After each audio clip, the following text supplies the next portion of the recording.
Hi, my name is David, and in my family's eyes, I've always been the failure. They had no idea the man they invited just to humiliate built a company worth $7 billion.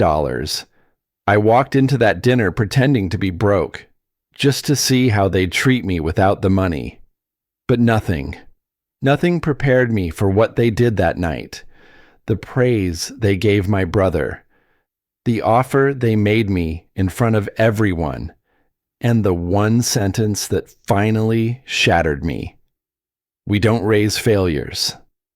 That's when I realized this wasn't a family dinner. It was a well-rehearsed execution. And I was the target. The call came late in the afternoon, right as I was finishing up a long day I hadn't bothered to explain to anyone in my family for years. I didn't answer at first. I watched the phone buzz on the kitchen counter, the name lighting up the screen, and felt that familiar tightening in my chest. Not fear, recognition. When I finally picked up, my mother's voice sounded polite. Careful, the kind of tone people use when they're announcing something rather than asking. "We're having a small celebration dinner," she said, "for your brother, his promotion." There was a pause after that. No question, no warmth, just space, waiting for acknowledgement. She gave the details like she was reading off a calendar. Time, place, a restaurant my brother had once called appropriate for success. Then she added, almost as an afterthought, "You should come. It's family." I said I would. After we hung up, I stood there for a moment, phone still in my hand, replaying the phrasing. Celebration. Family. Appropriate. None of those words meant what they used to. Family gatherings had always come with invisible instructions. Sit where you're placed. Speak when invited. Don't remind anyone of what makes them uncomfortable. I knew exactly what this dinner was for. It wasn't connection, it was positioning. That night, I made a quiet decision. I wasn't going to show up as I was. No tailored jacket. No watch that hinted at anything. No car that raised questions. I pulled out clothes I hadn't worn in years. Simple, slightly worn. Honest in a way people misunderstand. This wasn't a joke. It wasn't revenge. I wasn't trying to trap anyone. I wanted to see something clearly. I wanted to know how quickly respect disappears when people think there's nothing to gain. I left my keys to the newer car in the drawer and took the older one. On the drive over, traffic lights flicked past the windshield, and I noticed how calm I felt. Curious even. Like a scientist walking into an experiment he already understood, but needed to confirm. The restaurant glowed against the darkening sky, all polished glass and soft lighting. Inside, everything smelled expensive and intentional. I spotted my family immediately. They were already seated. Of course they were. My brother sat at the center of the table, shoulders back, laughing a little louder than necessary. People leaned toward him when he spoke. Plates and glasses angled in his direction, as if gravity itself worked differently around him. When I approached, the conversation didn't stop. It thinned. Paused. No one stood. No one smiled right away. My mother glanced up briefly, then back to her menu. Someone said my name, softly, like it didn't need a response. A hand gestured down the table. "You can sit there." The seat was near the service aisle, close enough to the kitchen that I could hear plates being stacked, staff moving past. It wasn't accidental. It never is. I pulled the chair out and sat. No comments followed. No explanation was offered. The placement spoke for itself. As I settled in, I noticed how easily everyone returned to their roles. My brother continued talking. My father nodded along. My mother adjusted her napkin, careful not to look in my direction too long. I didn't feel angry. Not yet. What I felt was clarity. The night hadn't even started, and everything was already arranged. The table, the hierarchy, the expectations. I leaned back slightly, folded my hands, and decided to say as little as possible. Watching would tell me more than any argument ever could. They thought this dinner would remind me who I was supposed to be. They had no idea what I was actually watching for, because they never imagined I was the one doing the watching.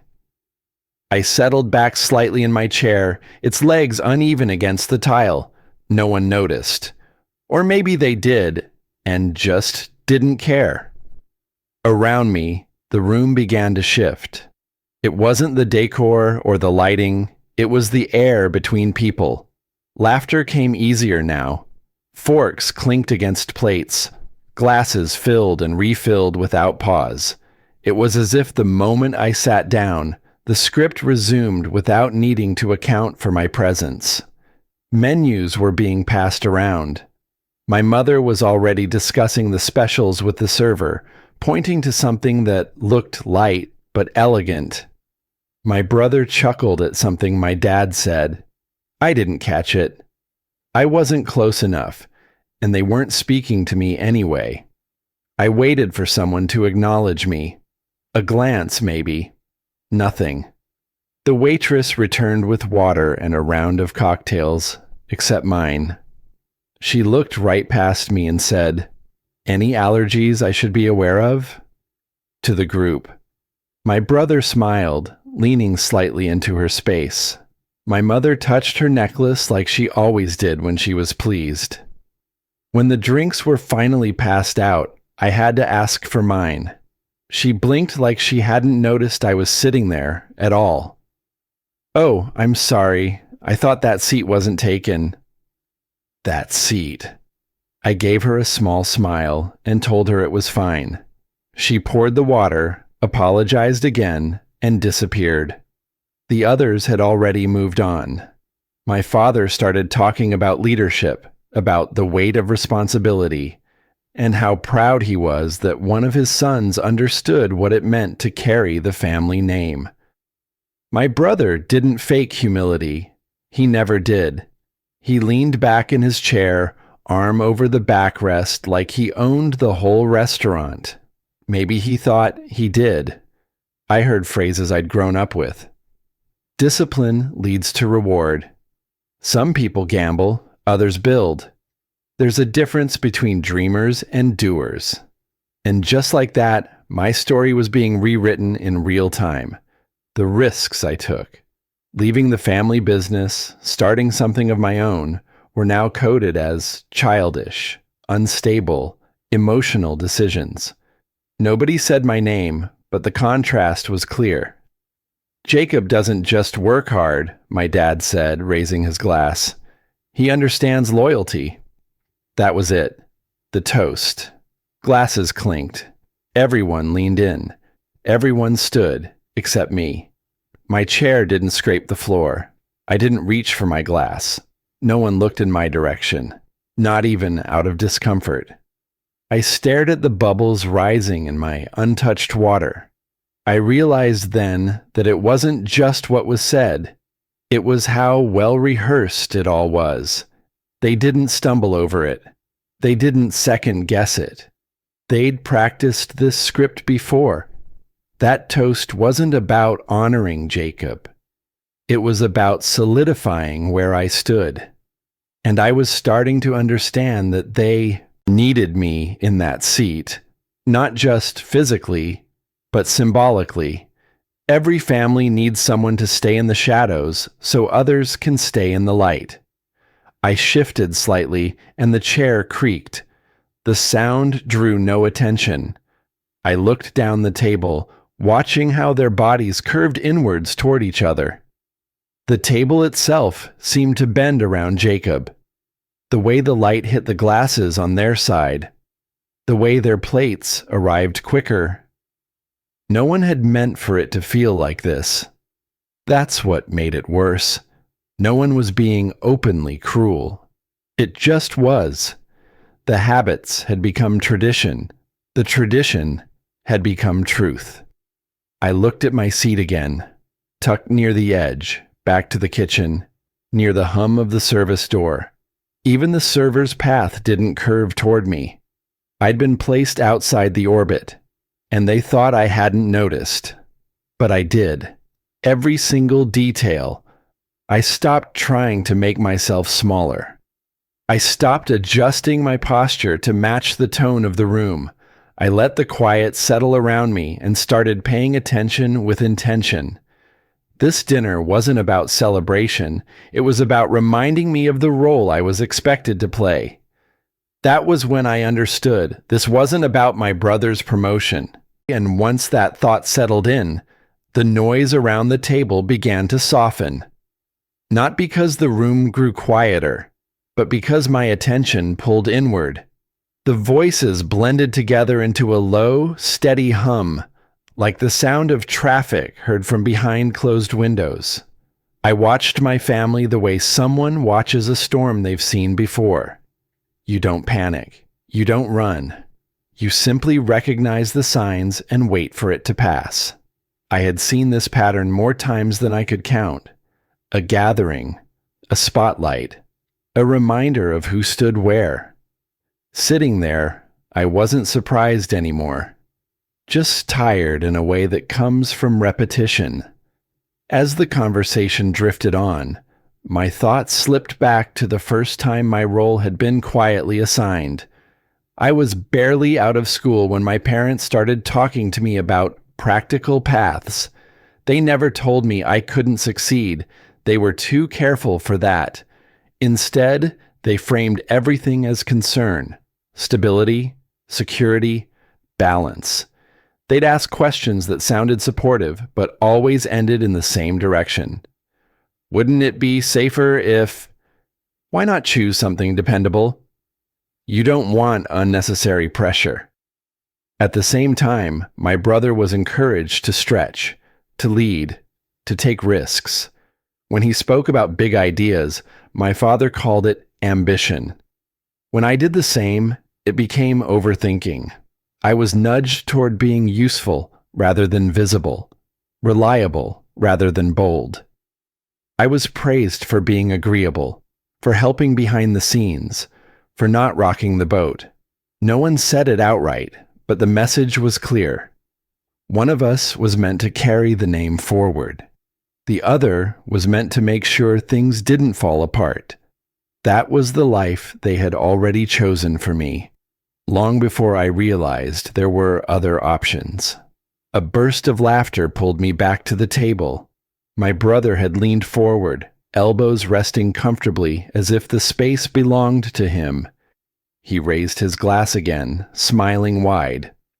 "Well," he said, glancing in my direction for the first time that evening, "at least we know he's always got a backup plan." He laughed softly. "Someone's got to keep things steady, right?" The table responded exactly as he expected. Smiles, a few chuckles.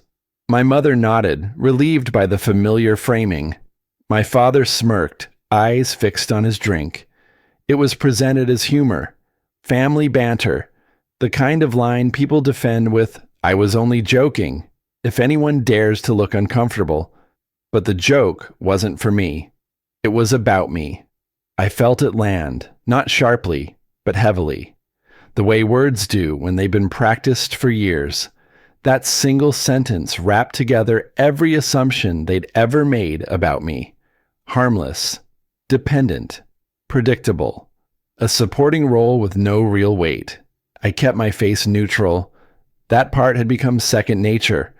I'd learned early that reacting only made things worse. If I spoke up, I was sensitive. If I pushed back, I was difficult. Silence had always been the easier option.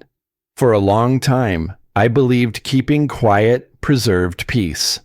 I told myself I was being mature, that letting things slide was a form of strength. I didn't want to be labeled the problem. I didn't want to be the reason holidays felt tense or phone calls went unanswered. So I swallowed comments. I laughed when expected. I nodded when stories were retold incorrectly.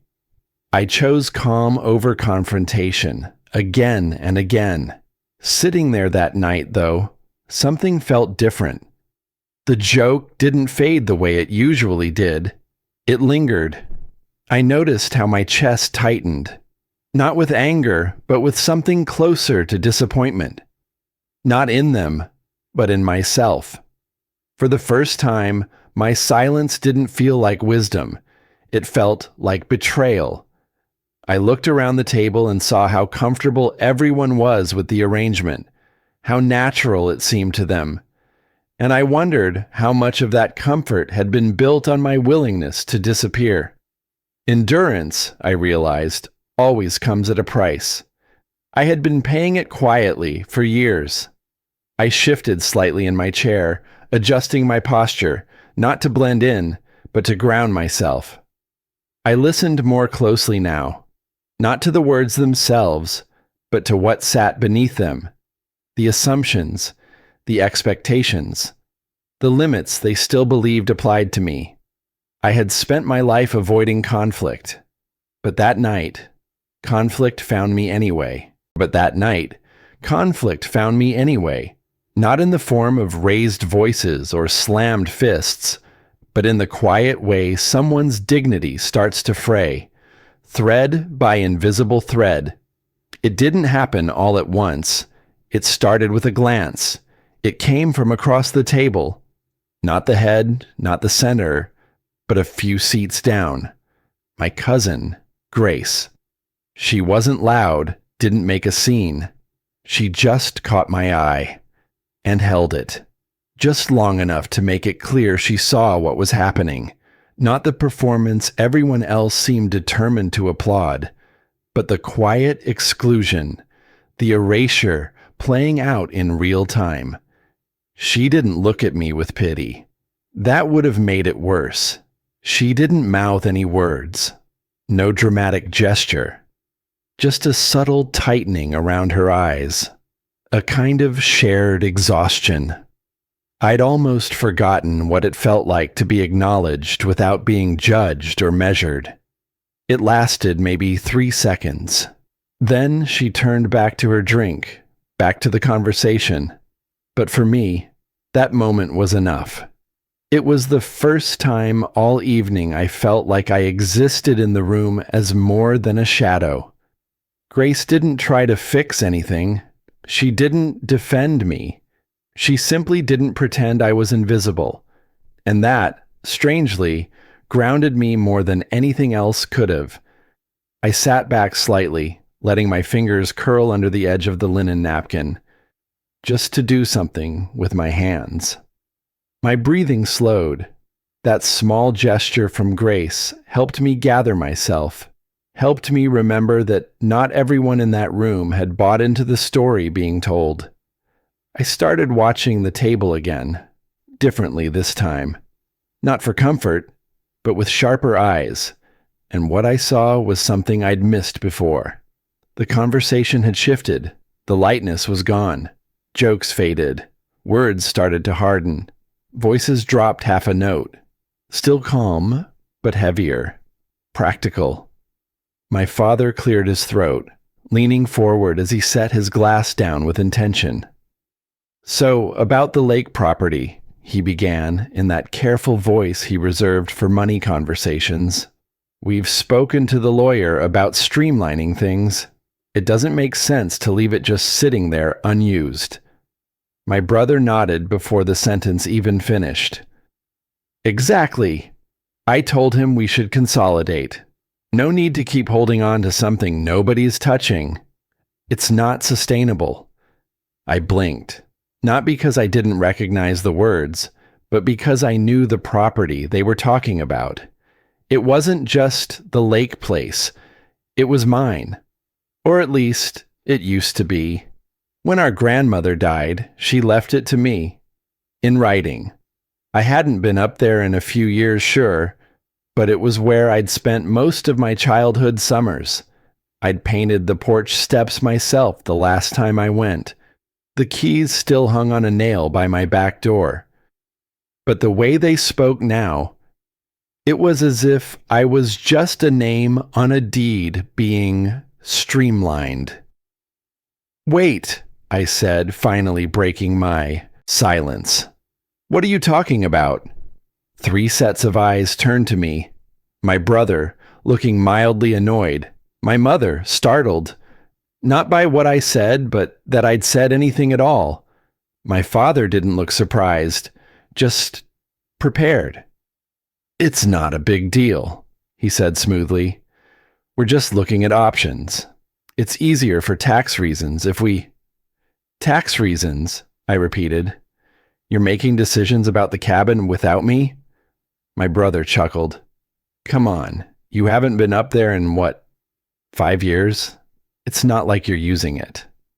That's not the point, I said, my voice lower than I expected. It was left to me. My father sighed. That slow, measured sigh that said I was being emotional again. No one's taking anything from you. We're just trying to keep the family aligned. That word, aligned, landed heavier than the joke from earlier. It wasn't alignment. It was quiet removal. And I was just now realizing how long that process had been happening. This wasn't just about being left out of conversations. This was about being written out altogether. I sat back in my chair, cold now despite the warm lighting. They'd already started the paperwork. That was clear. No one had asked me because no one had thought they needed to. In their minds, I'd forfeited my say years ago. That was the moment it all shifted. I wasn't just the brother who never quite fit. I was the loose end they were finally tying off. And if I didn't speak up now, if I didn't stop this, I wouldn't just lose a property. I'd lose any remaining proof that I'd ever mattered in this family at all. That was the moment I knew this wasn't just about respect anymore. What started as a quiet dinner had become a silent reckoning, not one with shouting or confrontation, but with carefully chosen words, polite omissions, and that smooth, practiced tone my family had mastered long ago. It was the kind of tone that knew exactly how to bury you without leaving a mark.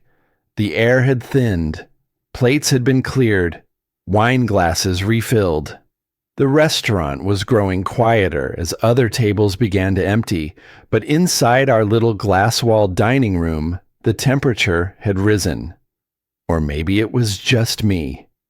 They'd just finished discussing the lake property, a place I still remembered smelling of pine and old paint, like it was an investment to liquidate, not a legacy to preserve.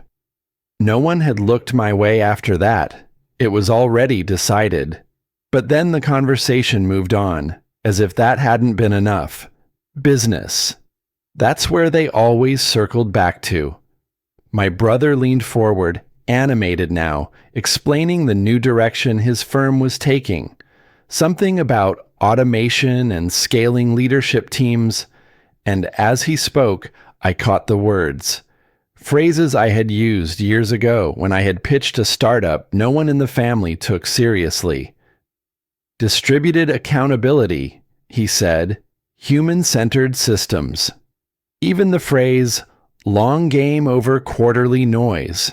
I stared at my glass, turning it slowly between my fingers. They didn't remember, I realized. They didn't remember that those were my words, my models, ideas I'd built and tested. The ones they once told me were idealistic and naive. Now they were gospel, as long as he was the preacher.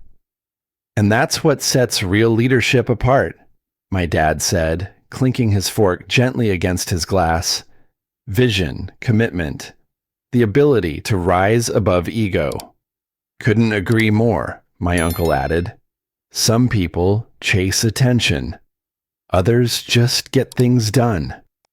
They nodded, lifted their glasses again, and toasted him. The man they believed had brought something original to the table. And I sat there, silent, listening to them praise the man they never knew, the man they thought they'd raised. But they hadn't raised him. Not really. They'd raised 2 sons, one to shine, one to support, and they forgot which one had done what. I didn't feel angry. Not anymore. I felt disconnected. My limbs were heavy, my thoughts slow. It was like watching the whole night through a pane of glass. Muted, distant.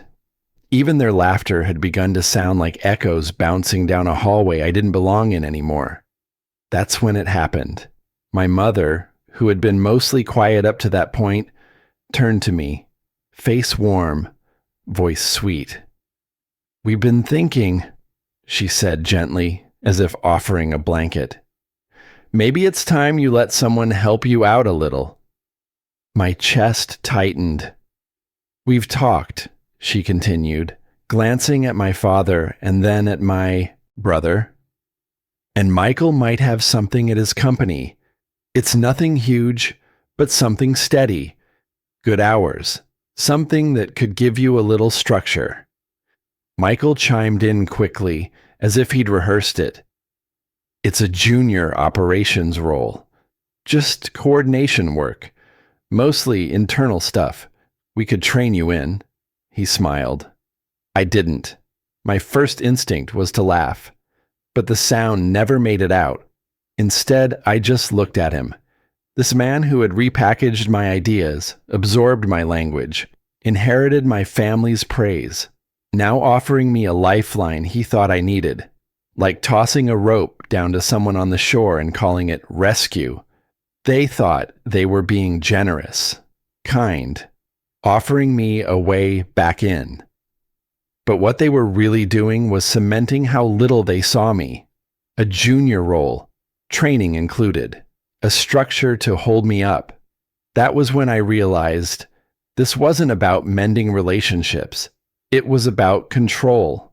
They didn't want me back. They wanted to redesign me. I looked down at my hands, still steady in my lap. I had built companies, failed and started over, consulted for teams they'd never heard of. And yet, here I was, being offered a training role like someone who'd never tried. That offer, that kindness, cut deeper than anything else they'd said. Because it wasn't cruel. It was worse. It was condescending. It said, "You can't make it on your own." It said, "We've finally accepted who you are. And it's less than we hoped." But the thing that broke me wasn't their words. It was the realization that they believed them. For a moment, I wondered what would happen if I stood up and left. If I said nothing, not a word, and walked out the door. No dramatic speech, no accusation. Just the sound of my chair sliding back and my footsteps fading into the hallway. I imagined what would follow. A few seconds of awkward silence, someone offering a weak "he's sensitive," maybe a half-hearted shrug, then the evening continuing as planned. Wine, dessert, the check, memories edited in real time. Would they even remember what they said? Would they care? I looked at the door, and I felt something I hadn't let myself feel in a long time. The pull of disappearance. Not death, not harm. Just the desire to no longer be seen if I wasn't truly seen. For the first time that night, I wondered if walking away was the only way to survive. And then, my father spoke again. He didn't raise his voice. He never needed to. He just leaned back in his chair, took a slow sip from his glass, and looked straight ahead. Not at me, but through me, like a man recounting a decision long since settled. "I know this evening has been difficult for you," he said, pausing just long enough for everyone to hear the judgment tucked inside the softness. "But everything we've done, every choice we've made, it's been with reason. You may not see it now, but we've only ever acted out of necessity." Necessity. He said it like that word could excuse a lifetime of erasure. My mother nodded, not toward me, but toward the table. "It's not about favoritism. It's about stability, about protecting what we've built. You always chased things that weren't secure. That comes with a price, sweetheart. There was a hush around the room, not awkward silence, just agreement, as if this was the moment they'd all been waiting for, to finally say it plainly, to finally codify the story they'd been rewriting for years. And then my uncle, who had barely looked at me all night, sighed as if summing up the whole saga in one tired breath. We don't raise failures in this family. The words slid out so casually it took a second for them to land. But when they did, they didn't just sting. They opened a wound that had never really closed. That sentence, that one damn sentence, was everything. It was the thing I'd spent my whole life trying to disprove without even knowing it. The silent contract, the unspoken verdict. The room didn't flinch. No one objected. Not even, that's not fair, or come on, let's not do that. Nothing. Just nods. Or worse, blank expressions, like this was normal. Like the moment had already passed. I felt something tighten across my chest. A slow, grinding pressure in my jaw.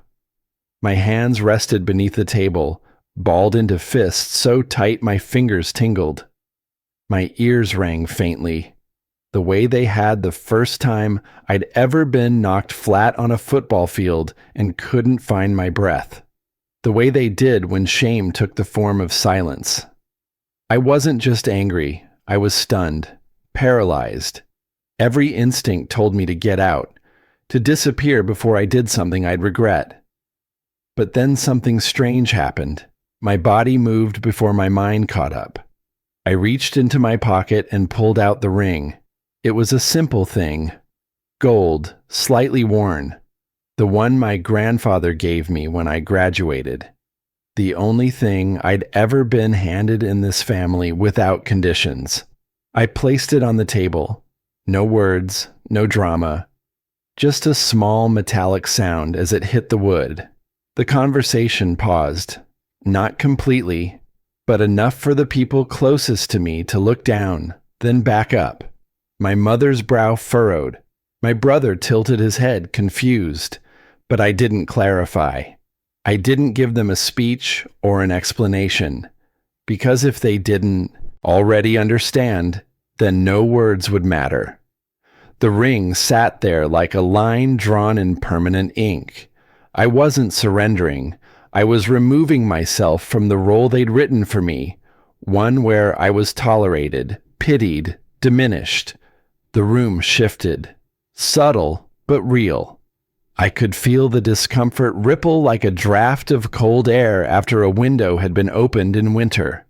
One cousin glanced at the door.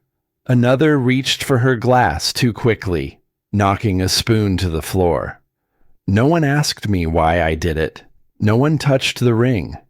They just stared at it.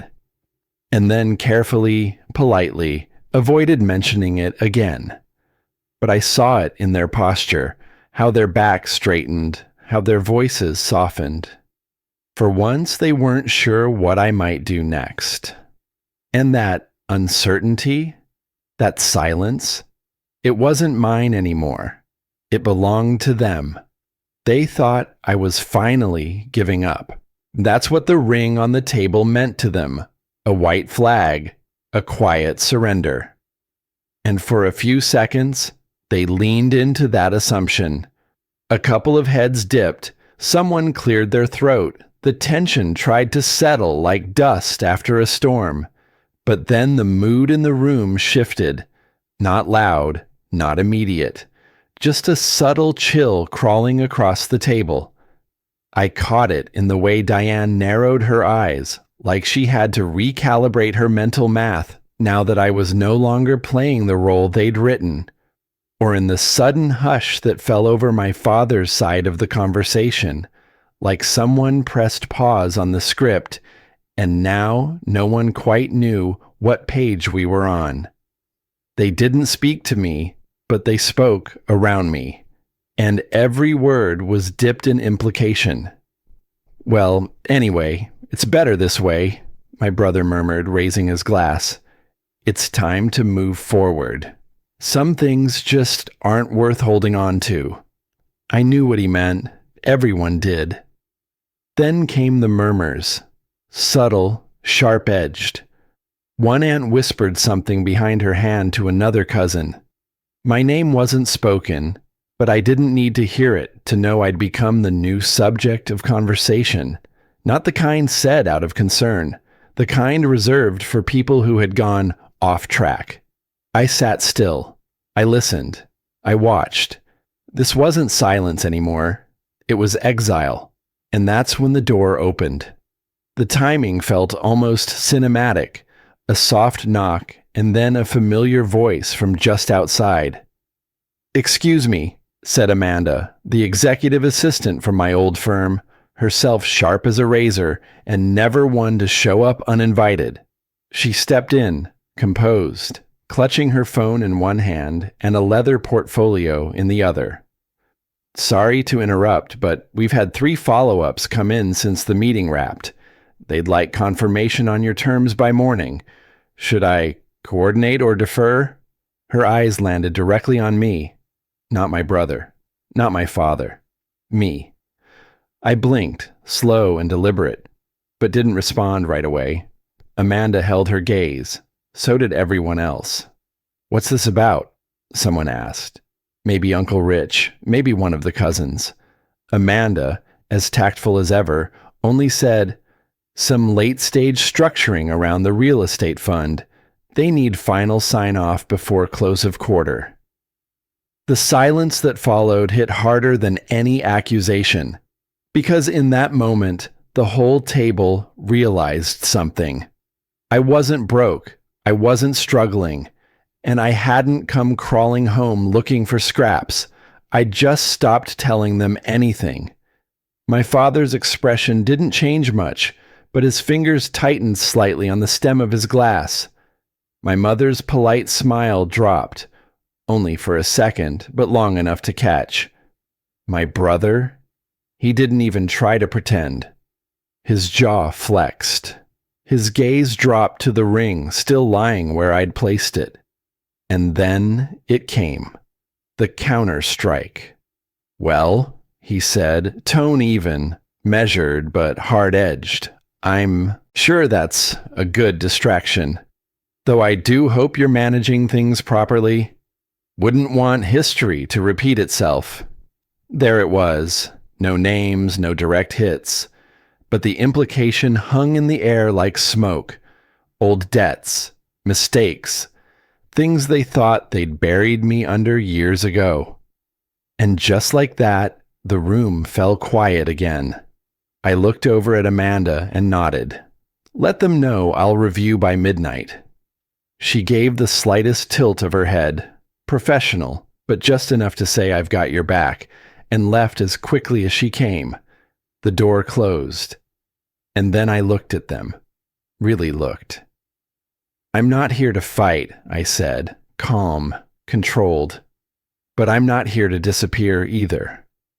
No one replied. So I leaned forward just enough to make sure they all heard it.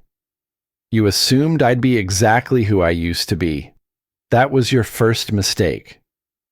Then, before anyone could respond, I reached into my coat pocket and pulled out a single folded document. Not a contract, not a will, just an old memo. Dated, signed, and written in my own hand. It was a proposal, one that had laid the foundation for a business move my brother had later been praised for, the one everyone credited to him. But my signature was right there, clear, undeniable. I didn't pass it around.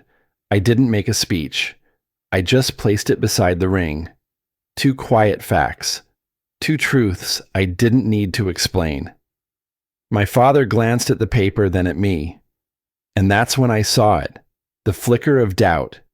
The recognition that maybe, just maybe, they'd underestimated me. I let the silence sit. "I'm not looking for approval," I said softly. "I've already lived too long trying to earn it." That's when I stood up. I didn't leave the room. I just changed where I stood in it. And for the first time that night, no one knew quite what to say. They thought they could still end this on their terms. So when I stood there, calm, no apology, no drama, and refused to fold the way they expected, it made them nervous, not outwardly. They still had their wine glasses raised, their fake smiles intact. But something shifted. The surface charm began to crack. That's when the attack came. It was my brother, of course, always the clean-handed assassin. He didn't yell, he didn't point fingers. He just reached into his jacket pocket like he was pulling out a handkerchief, then unfolded a packet of stapled pages and slid them across the table toward my father. "I wasn't sure if tonight was the right time," he said evenly, "but since lines are being drawn, I think it's fair that everyone's working with the same facts." I didn't need to read it. I knew exactly what he'd brought. He angled the stack toward the others like he was revealing state secrets. Emails, screenshots, copies of prior filings, all tying back to the failed joint venture. What was it, 2017? Remember that, Dad? My father didn't answer. He was flipping through the pages with a slow, deliberate motion. My brother continued, "Just to be clear, I'm not accusing anyone, but transparency's important, especially now." What he really meant was, let's burn him now, before he burns us. Across the table, murmurs sparked like static. Diane leaned in. One of the cousins whispered something to her husband. My mother reached for her wine again, and all eyes turned to me. But I didn't flinch. I didn't even look at the documents. Because I remembered those years. Every meeting, every misstep. I remembered who advised us to file under his name to avoid scrutiny. Who made the introductions, who disappeared when the venture collapsed and let me carry the blame. I knew exactly what this move was. Not justice, not truth. It was strategy. And this time, I didn't let it hit me like a punch. I breathed once, slowly, then sat back down, letting the silence expand until it became almost unbearable. They thought I'd stammer, that I'd reach across the table and defend myself. But the truth didn't need my panic to validate it. I let the moment hang. Finally, I reached into my briefcase, the one I'd brought mostly out of habit, and pulled out an envelope. It wasn't thick. It didn't need to be. Inside was a single page, original letterhead, time-stamped, signed by the same outside counsel who'd once warned us this very move might come. I laid it flat beside the papers my brother had spread. "You forgot this," I said quietly. My father picked it up, his brow furrowed as he scanned the short, direct language. Clarification of legal responsibility and primary ownership. Filed in 2018. Name, my name. Noted as sole investor. Liability, cleared. I watched the expression drain from his face. Not guilt, not confusion, just the slow recognition that the game had turned. My brother stared at the document, eyes narrowing, his lips parted, but no words. Came, because he knew. He hadn't expected me to come armed with facts, just emotion, but I'd come with both. The room didn't erupt. No shouting, no accusations, just quiet. The kind of quiet where reputations shift. One cousin leaned back in her chair, like she'd just realized something about the last decade. My aunt, who'd always sent me Christmas cards with generic messages, avoided my eyes. Diane stood, then sat again, unsure what posture matched her loyalty now. And my mother? She looked at me the way you look at a stranger who's too familiar. Not proud, not even angry, just surprised. I didn't offer more. I didn't explain how I'd rebuilt after they left me holding the fallout. Didn't brag about the people who'd believed in me when they didn't. didn't recite my resume. I just stood, pushed my chair in, straightened my coat, and walked around the table with measured calm, past my father, past my brother, past the ring still on the table and the document beside it. No apology, no speech, no need to be understood. I wasn't angry. I wasn't even disappointed. I was done, and they knew it. I didn't walk out angry. I walked out knowing nothing there could ever hold me again. The air outside was cold that night. Not bitter, just real. I remember the way it hit my face as I stepped onto the sidewalk, like I'd finally crossed through some invisible curtain.